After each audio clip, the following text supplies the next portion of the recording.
Bonjour et bienvenue pour ce 14e épisode des idées reçues. Ça y est, je viens d'arriver en Égypte en direct du Freediving Training Center de Dahab, l'hôtel qui est là, la piscine, voilà, nos petites facilités dans le coin. Bref, ça y est, ça annonce que c'est la fin de l'été en France. Et heureusement, l'été il est partout dans le monde et que il suffit juste de se déplacer. On trouve toujours du soleil et ici il fait bon, l'eau est à 27 degrés et on attaque une autre partie de la saison. Alors, on est aujourd'hui sur un sujet qui est l'apnée, c'est pas un sport mental.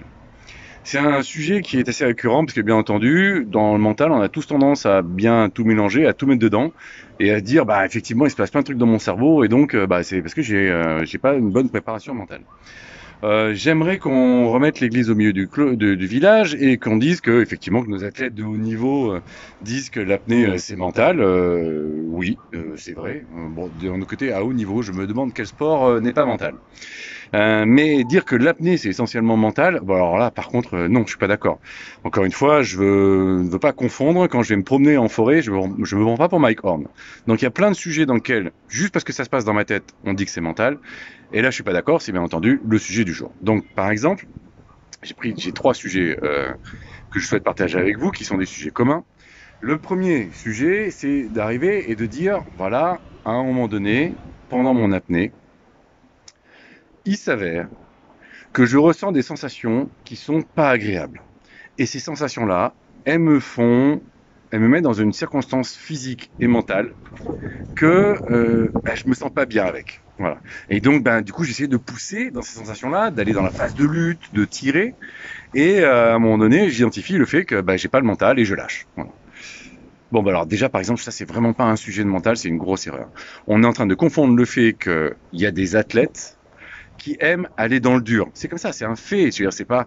Je remercie un Stéphane qui en 2008 nous avait enseigné ça avec son saut à vomi pour nous expliquer que c'était sa zone de jugement de son entraînement. Tant qu'il n'est pas au vomi dedans, c'était pas valable. Autant vous dire, j'aimais pas ça du tout, mais ça veut pas dire qu'il n'ait pas raison, parce que c'est pas mon style. Mais en tout cas, il y a des gens, il y a des profils qui aiment rentrer dans le dur. Et il y a des profils qui aiment pas rentrer dans le dur. C'est comme ça. Et c'est pas une question de mental ou pas de mental. C'est j'ai pas de mental parce que j'aime pas rentrer dans le dur. Non, attends. C'est pas une question. Notre sport, t'as pas l'obligation d'entrer dans le dur. Comme dans plein de sports d'ailleurs. Donc soit tu choisis de rentrer dans le dur parce que c'est un truc que t'aimes bien. Et que quand tu aimes bien et que tu rentres dans le dur, t'es bien dans ce modèle-là. T'es en phase avec ce modèle-là. Et tout ce que tu fais, c'est d'essayer d'aller encore plus dans le dur. Ça n'a donc rien à voir avec je suis dans le dur et je me sens pas bien. Et comme je me sens pas bien, ça se passe dans ma tête. Et comme ça se passe dans ma tête, c'est mental. J'ai besoin d'outils de préparation mentale pour me faciliter ça. Non, ça c'est un faux sujet. Donc déjà, on confond pas ça. Deuxième sujet pour lequel a priori on met aussi beaucoup le mental, c'est l'interprétation de nos pensées. C'est-à-dire qu'à un moment donné, on dit attends, je ressens une envie de respirer et tout, c'est que je suis en manque d'air, je suis là, j'étouffe, je me sens pas bien.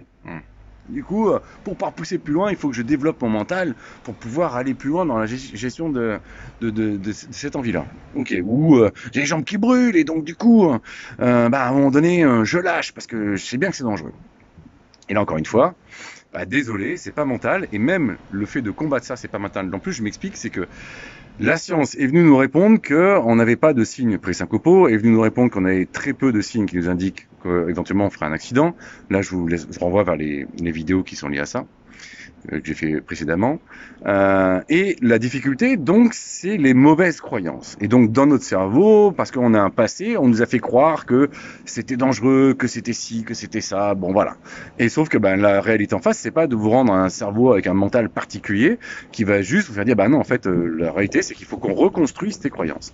Donc, reconstruire ces croyances, encore une fois, c'est un autre schéma. Et puis, il y a un troisième sujet qui, selon moi, est assez important aussi, c'est tous les gens qui, par exemple, font des demi-tours en avance en apnée, quand on descend en profondeur, qui sortent un petit peu trop tôt sur leur apnée, qui n'arrivent pas à aller au bout parce qu'ils ont plein de pensées perturbatrices, souvent stimulées par de la peur, mais enfin quoi qu'il en soit, c'est des pensées qui sont là pour prendre le contrôle des choses et nous faire dire non, vas-y, sors maintenant. Et on a beau à un moment donné t'expliquer, regarde, non, tu sors, t'es clair, t'es frais, il n'y a pas de problème. Ça n'empêche que on ne sait pas aller au-delà de ça, puis on se dit oui, à un moment donné, il faut que je développe mon mental pour ça.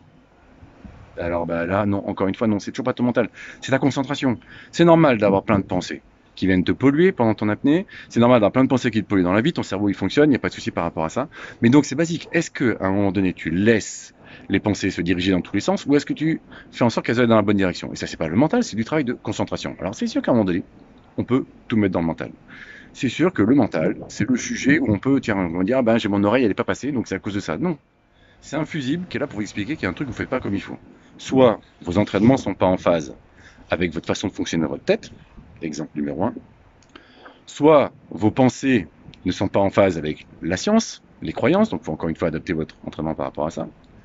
Soit vos pensées vont dans tous les sens et c'est pas vous qui en prenez le contrôle, et donc c'est encore une fois un travail de concentration.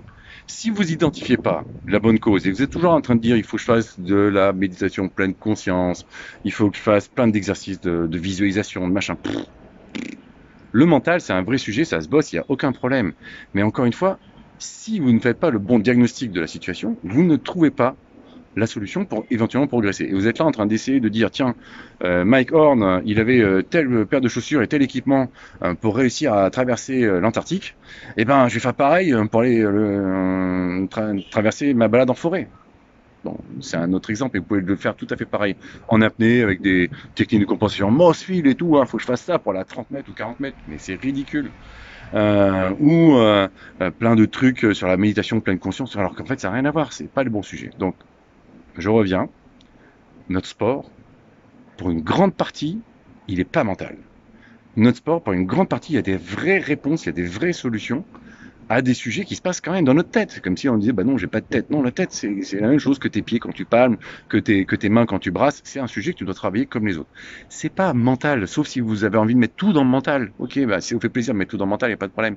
Mais ce qui est le plus important, c'est peut-être trouver quelqu'un, quand vous avez des soucis avec ce qui se passe là-dedans, qui saura faire justement le tri dans vos pensées, qui sera vous accompagner au niveau mental. Donc, on n'est pas très nombreux à savoir de quoi on parle, parce qu'aujourd'hui, beaucoup de coachs sur le mental, je vais me faire des amis, vendent de la perlimpinpin, mais c'est comme la compensation. Le sujet la semaine prochaine, je vais me faire encore plus d'amis, vous allez voir. Et donc, du coup, si vous n'avez pas des gens compétents, ma chérie qui connaît Virginie Mar, donc, qui fait de l'hypnose, mais également du coaching mental, elle sait faire la différence là-dessus. Donc, elle sait vous proposer des solutions pour travailler sur vos pensées. Et pas votre mental, mais bien vos pensées. Donc, les choses, comment est-ce qu'elles se passent là-dedans, et faire en sorte qu'elles vous aident et pas qu'elles vous freinent. Mais encore une fois, il faut pouvoir diagnostiquer la bonne situation et arrêter de tout mettre dans le mental. Et arrêter de croire que notre sport, il est mental. Non, non, non, il le deviendra, comme tous les sports de haut niveau. Presque tous, je ne les connais pas tous, mais en tout cas, presque tous les sports de haut niveau. Donc oui, c'est vrai, nos meilleurs athlètes, ils se différencient beaucoup par leur mental. Pour faire 6 minutes en appui statique, 150 mètres en dynamique ou descendre à 60 mètres, arrêtez d'enfiler des perles. C'est simple, c'est pas mental. Par contre, c'est technique. Voilà. Allez, un dernier sujet sur la compensation la semaine prochaine. Mon dernier petit coup de buzz, je vous réserve encore le sujet, on en parlera dans 15 jours. En attendant, je vais profiter d'arriver et de la vie sur Dahab. Bien à vous, à la semaine prochaine.